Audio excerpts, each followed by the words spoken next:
చూస్తున్నట్లయితే మనీష్ సిసోడియా ఓటమికి సంబంధించి జంగ్పురా నుంచి తను ప్రాతినిధ్యం వహించారు గతంలో.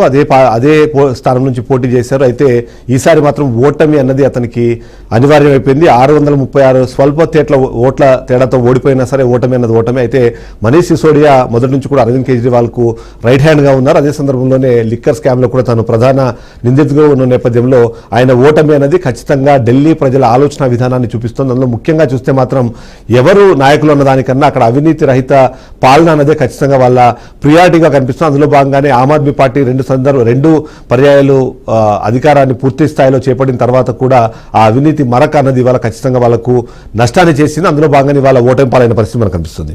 ఒకసారి షేక్ బాజీ గారి దగ్గరికి వెళ్దాం. షేక్ బాజీ గారు సార్ నమస్కారం అండి. నమస్తే సార్. అయితే మనం చూస్తున్నాం ఏదైతే ఇప్పుడు అంటే ఢిల్లీ ఎన్నికల ఓటమికి సంబంధించి విశ్లేషించే క్రమంలో ఇండి కూటమిగా ఉంటే వచ్చే లాభానికిను ఇవాళ మీరు విడివిడిగా పోటీ చేయడానికి వచ్చిన నష్టం అన్నది ఎంతో కొంత ఉంటుంది అన్న ఒక ఆలోచన అయితే వినిపిస్తుంది. దానికి తోడు ఇండి కూటమిని ఒక్కటిగా ఉంచి మీరు ఢిల్లీ ఎన్నికల్లో తీసుకెళ్లడంలో రాహుల్ గాంధీ కానివ్వండి మిగిలిన వాళ్ళు ఫెయిల్ అయ్యారన్నది ఒకటి. ఇవాళ ఢిల్లీ ఎన్నికల్లో గెలవడానికి బీజేపీ పార్టీ ఈ ఓటమి ఏదైతే ఓట్లు చీల్చే ప్రయత్నం జరిగిందో తద్వారా కాంగ్రెస్ పార్టీకి వచ్చిన ఓట్ల శాతం కూడా వన్ ఆఫ్ ది ఫ్యాక్టర్ అన్నది విశ్లేషణ వినిపిస్తుంది. ఎలా చూడాలంటారు వాటిని?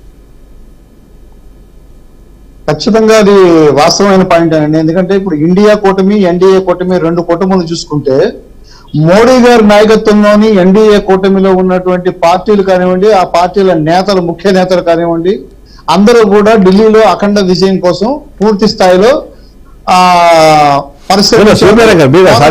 షేక్ బాజీ గారు అడిగాను యాక్చువల్లీ. సారీ షేక్ బాజీ గారు. కరెక్ట్, మీరు చెప్పింది ఖచ్చితంగా వాస్తవం అండి. ఇండియా కూటమి ఒక ఐకమత్యంగా ఉండి పోటీ చేసి మరి ఎన్నికల్లో విజయం సాధించాలి అన్న సంకల్పంతో అయితే ఈ పార్టీలు మధ్య అభిప్రాయ భేదాలు కానివ్వండి దీనివల్ల ఈ ఓటమికి కారణం. అదే పరిస్థితి మరి హర్యానాలో కూడా జరిగింది. హర్యానాలో కూడా ఈ ఆప్ తోటి పొత్తు విషయంలో మరి కాంగ్రెస్ పార్టీ కానివ్వండి అటు ఆప్ నాయకత్వం కానివ్వండి ఫెయిల్ అయిపోయినాయి. ఇప్పటికైనా కానీ ఈ పరిస్థితుల నుంచి ఒక లెసన్ నేర్చుకోవాల్సిన అవసరం ఉంది ఇండియా కూటమి పార్టీలు.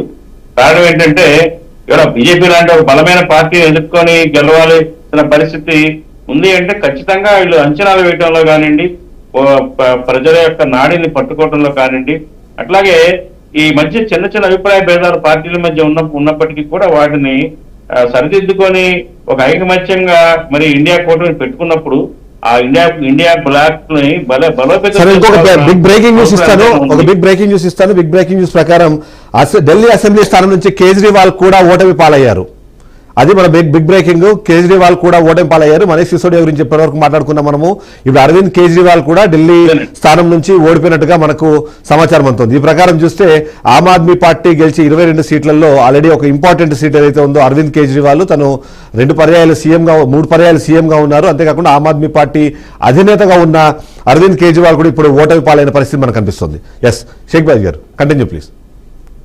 అవునండి, ఖచ్చితంగానండి. ఢిల్లీ ప్రజలు అవినీతిని తరిమి కొట్టినట్టుగా అర్థమవుతా ఉంది. ఏదైతే కేజ్రీవాల్ గారు మరి చీపురుతోటి అవినీతిని ఊడ్చేస్తానని చెప్పి వచ్చి ఒక చిన్న మరి కారులో చిన్న ఇంట్లో నివాసం స్టార్టింగ్ స్టేజ్ లో ఉన్న వ్యక్తి ఈవేళ ఆయన మనస్తత్వంలో ఉన్న చేంజెస్ కానివ్వండి, అట్లాగే ఏంటంటే అవినీతి మరకలు అంటించుకోవడం కానివ్వండి, ఢిల్లీ ప్రజలకి ఆయన ఇచ్చిన పథకాలు అన్ని కూడా మెరుగైన మంచి ప్రయోజనకరమైన పాలసీస్ విధానాలు తెచ్చినప్పటికీ కూడా అవినీతిని సహించలేకపోయారు ఢిల్లీ ఓటర్స్. దాని ఫలితం ఇది. మరి అలాగే మనీష్ సిసోడియా కూడా ఆయన కూడా జైల్లో ఉన్నాడు ఇదే లిక్కర్ స్కామ్ దోషిగా. కాబట్టి ఏంటంటే ఈ ఖచ్చితంగా ఇది మనం చూడాల్సి అవినీతిని ఢిల్లీ ప్రజలు అయితే యాక్సెప్ట్ చేయలేదు.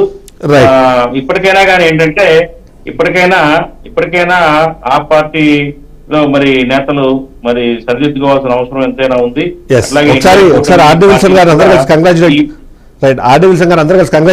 కంగ్రాచులేట్ చేద్దాము. Advance congratulations.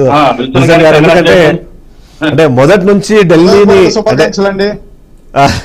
అంటే ఏమంటారు దాన్ని చెప్పి కొట్టడం అంటారు చూసారు. అట్లా మొదటి నుంచి కూడా ఢిల్లీ పీఠం ఈసారి మాదే, ఎట్టి పరిస్థితుల్లోనూ మేము ఢిల్లీ పీఠాన్ని గెలవబోతున్నామంటూ బీజేపీ నాయకులు ప్రతి ఒక్కరూ చాలా